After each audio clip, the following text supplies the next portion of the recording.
Hello everyone, welcome to my channel tarot with Shankh. आज जो मैं रीडिंग लेके आई हूँ वो लेके आई हूँ आपके पार्टनर्स की थर्ड पार्टी के साथ क्या एनर्जीज़ हैं। तो अभी हम लोग पहले अपने इस डेक से चेक करेंगे मेरे व्यूवर्स के पार्टनर्स की और थर्ड पार्टी के बीच में क्या चल रहा है, हम ये चेक करेंगे। तो चलिए पहले हम वो चेक करते हैं, फिर इसको हम टैरो से क्लैरिफाई भी करेंगे, ठीक है। तो इसको मैं एक बार शफल कर लेती हूँ and then we will start our reading. मेरे व्यूवर्स के पार्टनर्स और उनकी थर्ड पार्टी के बीच में क्या चल रहा है, उनके दिलो दिमाग में, ये हम चेक करेंगे। थर्ड पार्टी देखिए, यहाँ पे ज़रूरी नहीं है कि कोई अदर लाइफ पार्टनर हो या कोई उनका अफेयर हो या कुछ हो। थर्ड पार्टी फैमिली भी हो सकती है, पेरेंट्स भी हो सकते हैं। थर्ड फैमिली उनकी एडिक्शन भी, थर्ड पार्टी उनकी एडिक्शन भी हो सकती है। थर्ड पार्टी उनका करियर भी हो सकता है, क्योंकि कई लोग बहुत वर्कोहॉलिक होते हैं तो वो अपने करियर पे बहुत ओरिएंटेड होते हैं। तो थर्ड पार्टी कई बार करियर चीज़ भी होती है कि करियर के कारण आपके पास नहीं आ रहे होते हैं या आपको कमिटमेंट नहीं दे रहे होते हैं। तो चलिए देखते हैं आपके पार्टनर और थर्ड पार्टी के बीच की एनर्जी क्या है। एंजल्स प्लीज़ गाइड करिएगा, बताइएगा मेरे व्यूवर्स के पार्टनर्स और थर्ड पार्टी के बीच में क्या चल रहा है। प्लीज़ एंजल्स 5 कार्ड्स दीजिएगा, गाइड करिएगा। जैसी भी सिचुएशन होगी मैं आपको बताऊंगी। 5 कार्ड्स एंजल्स, मेरे व्यूवर्स और मेरे व्यूवर्स के पार्टनर्स और थर्ड पार्टी के बीच की एनर्जी। 5 cards angels.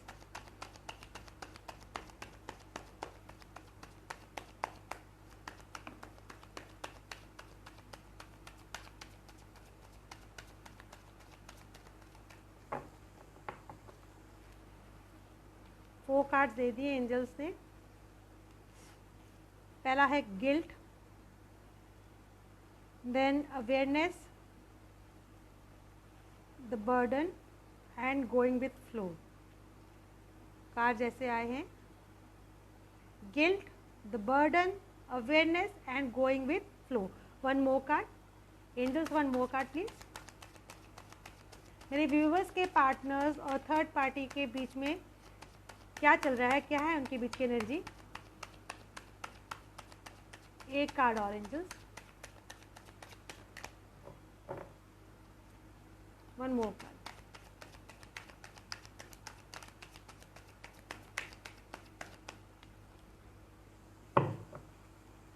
दो कार्ड आए हैं, मैं दोनों लूँगी क्योंकि ये एक जनरल रीडिंग है। जब एंजल्स एक्स्ट्रा कार्ड देते हैं तो मैं डेफिनेटली उनको ले लेती हूँ।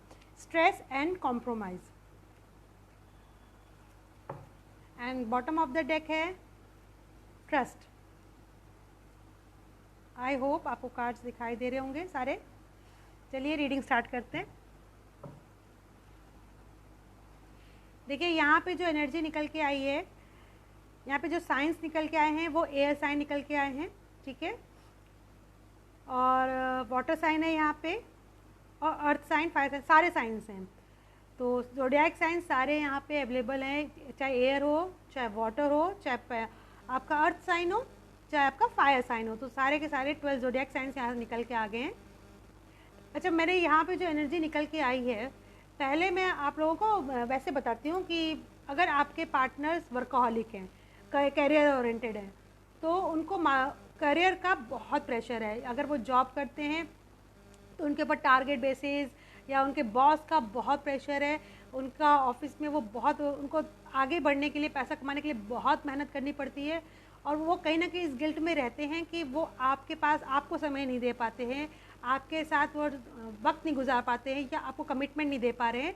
उनको इस बात का कहीं ना कहीं गिल्ट है, और उनको ये अवेयरनेस है कि उनकी हैप्पी लाइफ आपके साथ ही है, लेकिन वो आपके साथ एक हैप्पी लाइफ बनाने के लिए अपने करियर को बहुत स्ट्रॉन्ग बनाना चाहते हैं। वो बहुत अच्छे से स्ट्रांगली पैसा कमाना चाहते हैं ताकि ज़िंदगी उनकी आराम से आपके साथ गुजरे, ठीक है।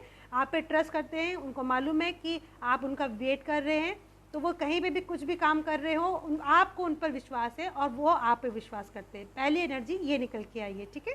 पर आप ये मान के चलिए, अगर आपके पार्टनर आपको समय नहीं दे रहे हैं, अगर वो वर्कहॉलिक हैं, मैं पहली सिचुएशन उनके लिए, जिनके पार्टनर्स वर्कहॉलिक है, जिनके में कोई थर्ड पार्टी नहीं है, उनकी एडिक्शंस हैं खुद की, या उनका करियर उनके लिए मोस्ट इंपॉर्टेंट है। क्योंकि यहाँ पे कुछ हो सकते हैं पार्टनर्स, मैं दोनों ले लेती हूँ, जो एडिक्टेड होते हैं, जिनका मतलब कुछ शौक होते हैं अपने जिनको वो पूरा करना चाहते हैं, या कोई उनकी एडिक्शंस होती हैं जो नेगेटिव होती हैं, तो उसके कारण वो आपको कमिटमेंट नहीं देना चाहते हैं, क्योंकि उनको मालूम है कि जो उनके एडिक्शंस हैं या जो वो करियर में हैं अभी, वो उनको बहुत उनमें उसको उनको डेडिकेशन करना है अभी। जितना वो डेडिकेट करेंगे इस एज में अभी, तो आगे उतना ही आपके साथ वो फ्यूचर अपना सेव कर पाएंगे, ठीक है। इसीलिए वो आपको कमिटमेंट नहीं दे रहे हैं, पर वो इसी बात की गिल्ट में भी रहते हैं कि वो आपके पास समय नहीं गुजार सकते, क्योंकि वो आपको बहुत प्यार करते हैं। और वो कहीं ना कहीं इस चीज़ को, सिचुएशन को भी कॉम्प्रोमाइज़ में लेके चल रहे हैं कि चलिए पहले पैसा कमा लेते हैं, और उनको मालूम है कि आप तो उनके लिए हो ही। तो और दूसरा, आपके पार्टनर अगर एडिक्टेड हैं तो वो अपनी गलतियों से बहुत स्ट्रेस में रहते हैं, बहुत गिल्ट में रहते हैं, अपनी लाइफ के साथ वो कॉम्प्रोमाइज़ कर रहे हैं। उनको मालूम है कि आपके साथ उनको हैप्पी फैमिली देखनी है, लेकिन वो कहीं ना कहीं आपको कमिटमेंट इसलिए नहीं दे रहे हैं अभी, क्योंकि वो अपनी एडिक्शन से भी छुटकारा नहीं पा रहे हैं। उनको उससे पहले निकलना होगा अपनी एडिक्शन से, तब वो आपको कमिटमेंट देंगे। और अपनी गलतियाँ उनसे जो हो गई हैं अपने सोच के कार्य या जिससे भी, तो वो कहीं ना कहीं फंसे हुए हैं उन चीज़ों से। पहले वो उससे निकलेंगे, देन आपके पास आएंगे, पर वो डेफिनेटली आपको प्यार करते हैं और आपके साथ ही अपनी एक न्यू लाइफ देखते हैं। और उनको अवेयरनेस है कि आप लोग और उनका एक पास्ट लाइफ कनेक्शन है, उनको आपके पास ही आना है, आप ही उनकी राइट चॉइस हो, ठीक है। दूसरा, अगर आपके पार्टनर्स मैरिड हैं, चाहे वो मेल हो चाहे वो फीमेल हो, अगर वो मैरिड हैं तो जिस भी बंदे से या बंदी से आपके पार्टनर की शादी हुई है, ही और she is not happy there, वो खुश नहीं है, बहुत स्ट्रेसफुल उनकी लाइफ है, बहुत जगलिंग हो रही है, क्योंकि शादी हो सकता है उन्होंने पेरेंट्स की मर्जी से कर ली हो, उनके पेरेंट्स बहुत मैनिपुलेटिव हो, यहाँ पे फैमिली भी थर्ड पार्टी हो सकती है, जिसके कारण उन्होंने आपको कमिटमेंट ना देके थर्ड पार्टी के पास चले गए हों, या जिस पार्टी के साथ अगर शादी नहीं की है तो अगर उनके साथ रिलेशन में है तो वो बहुत मैनिपुलेटिव है, उनको बहुत अपनी उंगलियों पे नचाती है, या जिसके साथ शादी इनकी हो चुकी है वो बहुत मैनिपुलेशन में है, क्या बोलते हैं, मैनिपुलेट करते हैं उनको, उनकी फैमिली बहुत मैनिपुलेटिव है, उनके ऊपर पूरा का पूरा बर्डन डाल के रखा हुआ है, उनको जिम्मेदारियां दी गई हैं।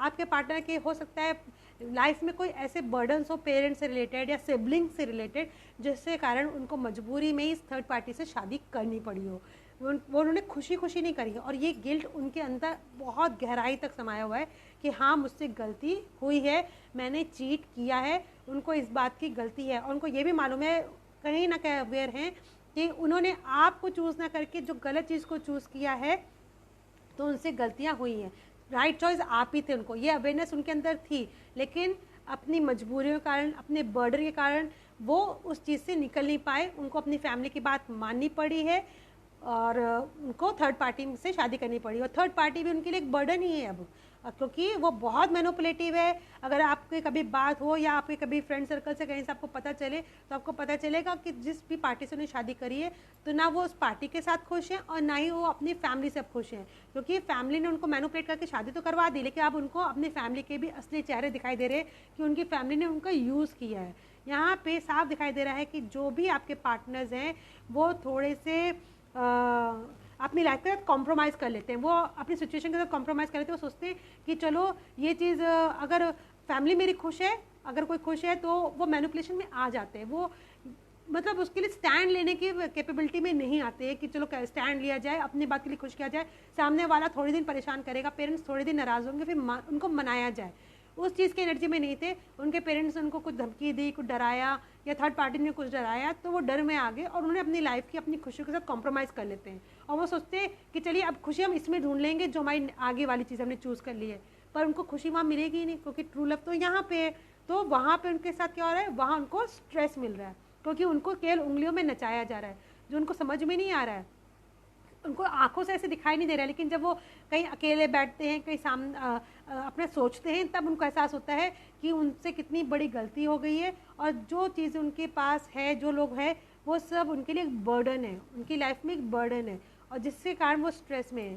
कहीं ना कहीं उनको अवेयरनेस है कि उन्होंने गलत चॉइस कर ली है और उनको अब दोबारा आपके पास आना है। मैं चेक करूँगी नेक्स्ट एक्शन, जब नेक्स्ट वीडियो डालूंगी कि आपके लिए उनका आज के दिन क्या नेक्स्ट एक्शन है, तो पता चलेगा कि उनकी क्या नेक्स्ट एक्शन में अवेयरनेस में क्या उनकी एनर्जी चल रही है। पर पार्टनर आपको बहुत ट्रस्ट करते हैं, उनको मालूम है कि उन्होंने बहुत गलतियां की हैं, आपको चीट किया है, आपको टाइम नहीं देते हैं, अलग अलग सिचुएशन के हिसाब से आपको कमिटमेंट नहीं देते हैं, लेकिन वो आप पे ट्रस्ट करते हैं। उनको मालूम है कि आप ही हो जो कि उनका हमेशा वेट करोगे और उनसे ट्रू लव करते हो, और वो चाहे कुछ भी गलती करते आप उनको हमेशा माफ़ कर दोगे, आप उनकी हर गलती को लेट गो कर दोगे।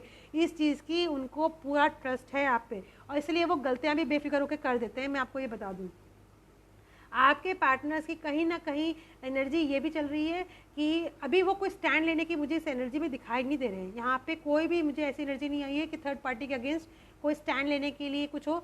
गिल्ट में है, स्ट्रेस में है, बर्डन में है, पर वो कॉम्प्रोमाइज़ कर रहे हैं अपनी लाइफ के साथ और सोच रहे हैं कि जब तक जैसा चलता है चलने दें। गोइंग विथ फ्लो की एनर्जी में वो आ रहे हैं, और हो सकता है कि मैं नेक्स्ट एक्शन में देखूँ तो ये चीज़ आए। लेकिन यहाँ पे अभी अगर आपके पार्टनर वर्कहॉलिक हैं या एडिक्टेड हैं तो वो अपनी लाइफ को अभी बहुत आगे बढ़ाना चाहते हैं, बहुत पैसा कमा के अपने आप को स्ट्रॉन्ग करना चाहते हैं ताकि आपके साथ वो एक हैप्पी लाइफ फैमिली देख सके, लाइफ देख सके। और अगर आपके पार्टनर थर्ड पार्टी में है तो वो अभी एक डिवाइन टाइम का, एक सही वक्त का इंतज़ार कर रहे हैं। अभी वो जैसा चल रहा है चलने दे रहे, जब सही वक्त आएगा तब वो अपने गिल्ट से, और क्योंकि एक इंसान कितना समय तक एक गिल्ट और एक स्ट्रेस में रहेगा, ज़्यादा समय तक एक इंसान इस एनर्जी में नहीं रह सकता। इस एनर्जी में ज़्यादा समय तक रहेगा तो वक्त से पहले वो व्यक्ति बीमार रहेगा, बूढ़ा रह जाएगा, परेशान हो जाएगा, मतलब वक्त से पहले उसकी लाइफ ख़त्म होने लगेगी। तो बट ऑब्वियसली यूनिवर्स उस चीज़ को ख़त्म करती है, उस कॉम्प्रोमाइज सिचुएशन को ख़त्म करती है, इस बर्डन को ख़त्म करेगी। तो कहीं ना कहीं उनकी अभी जो एनर्जी चल रही है कि अभी चलने दो, एक डिवाइन टाइम आएगा, then he will take the action against next party, third party. ठीक है, तो अभी जो मैंने आपको उनकी एनर्जी है वो मैंने आपको बता दिया। आई होप आपको समझ में आ गई हो, क्लियर हो गई हो ये। और मैं अभी एक नेक्स्ट वीडियो जब डालूंगी तो उसमें मैं आपको बताऊंगी कि आपके पार्टनर्स का आपकी तरफ एक्शन क्या है। अच्छा, नंबर मैं बता दूं आपको, यहाँ पे है 6814 एंड 8816, 166, 22, 227, 29, 296, 35 यानी 8 नंबर। तो यहाँ पे आप हैप्पी रहिए। आपके पार्टनर्स 8 नंबर सैटर्न का नंबर है, तो यहाँ पे कर्मा रिलीज का नंबर आया है।